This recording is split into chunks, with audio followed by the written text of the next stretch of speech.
What is going on, everyone? It is Mark for Find Your Fait, and today we're doing an astrological chart reading on Gordon Ramsay. He was born on the 8th of November 1966 at exactly 6:05 p.m. in Johnstone, Scotland, United Kingdom. And I do know this because this has an A++ rating on astrotheme.com, which is a really reliable site. So we're going to get right to it. The first thing I do see his ascendant is in Gemini. So the way he naturally projects himself is going to be very social, very adaptable, and pretty much very communicative as well. So everything to do with Gemini, those traits in Gemini, is going to go in the part of his personality where he externally projects himself and socializes. Another thing I do see is that he's a Scorpio, as you can see, Sun Scorpio. So what that means is that the Sun is about how you express yourself. It's also your star sign. So on the outside, he's very attentive, deeply passionate, highly transformative, and pushes himself and others to do better. They're the Scorpio traits that he has gotten. Now, I do see that the Sun is in the 6th house. The 6th house is everything to do with Virgo and stuff. So while he does have those Scorpio traits, it's going to add a 6th house influence to those traits. So that means that since the 6th house rules everything to do with Virgo about work, discipline, structure, he's going to put those Scorpio traits to do with that. So that would mean that his core self is related to his work and related to his discipline, pretty much, in that area of his life. Which we do see that he does put those traits into his work. He loves his work. Everything to do with cooking and stuff, he's always dedicated his life to that. Another thing I do see is that his Mercury is in Sagittarius. So we do know how direct and honest he is. He's a very direct and honest person. He's pretty much in your face directness, which is everything about what Sagittarius is about. And as you know, Mercury is how you communicate. It's how you're going to communicate with people. So his communication style is very direct and very honest. So when you combine his ascendant in Gemini, which is already very communicative with the Mercury and how he communicates as a Sagittarius, you're going to get someone that's extremely direct. I mean, extremely direct and has no bullshit vibes. So another thing I do see, his Mercury is also in the 6th house.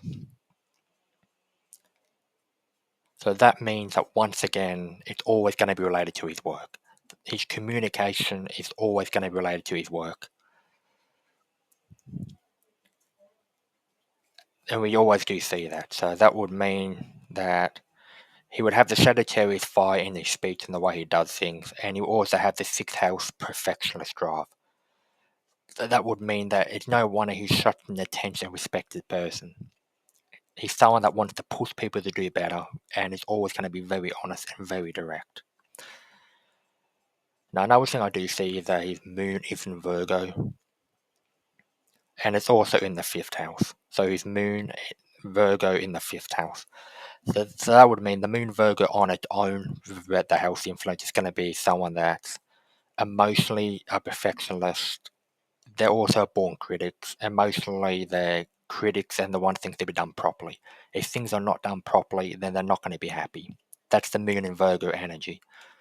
So now talking about the actual 5th house, the 5th house is about creation, entertainment, and passion.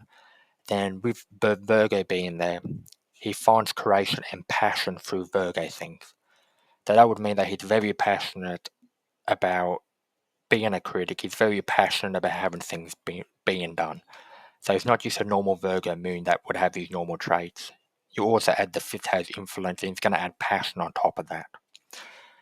So that would mean that passionately he wants things to be done correctly, and he's not going to be happy if it's not done correctly. As we do know that if you burn the food or anything, he's never happy about that. He wants it to be done correctly. He's pretty much the person that says, do it right or not at all. That is Virgo moon energy. And then when you add the 5th house on it, it also adds passion onto that. So this makes him a passionate perfectionist chef who puts his heart into his work. Since the 5th house is all about entertainment as well, since the 5th house is ruled by Leo. So another thing I do want to say about the 5th house being in there, emotionally he does want to entertain people. He does want to put his perfectionist traits on the TV for people to see. So that would make him a passionate perfectionist chef who puts his heart into his work. if that does make sense. So that is pretty much the reading of Gordon Ramsay. I'm going to sum it up before I do end this video. So the Sun being in the 6th house, he wants to express Virgo themes into his work. His area that he relates to is in his work. He cares about his work a lot. Then you have the Mercury in Sagittarius, which is going to add the bluntness and directness in his communication style. Not to mention his ascendant is already in Gemini, which is already communicative. And then you have the Moon, which is emotional self, being in Virgo, which is a perfectionist. It being in the Leo house, which is the 5th house, it's going to add passion on top of his perfectionism. Which means he does have put his heart into his work. He loves his work, and he wants to entertain people when it comes to his work, pretty much. So that is pretty much Gordon Ramsay. If you have any comment in below or any way I can improve making these videos, please let me know in the comment section below. This is pretty much the final astrological chart reading for this series. I will still be doing these in the near future. But thanks for watching. Please do subscribe as there will be more content coming. And that is pretty much it. This is pretty much his reading. I don't think there's anything else I do have to say. But yeah, I could say more, but this is just pretty much the main things that actually do describe him. Thanks for watching again, and I'm going to end the video here. Thanks again.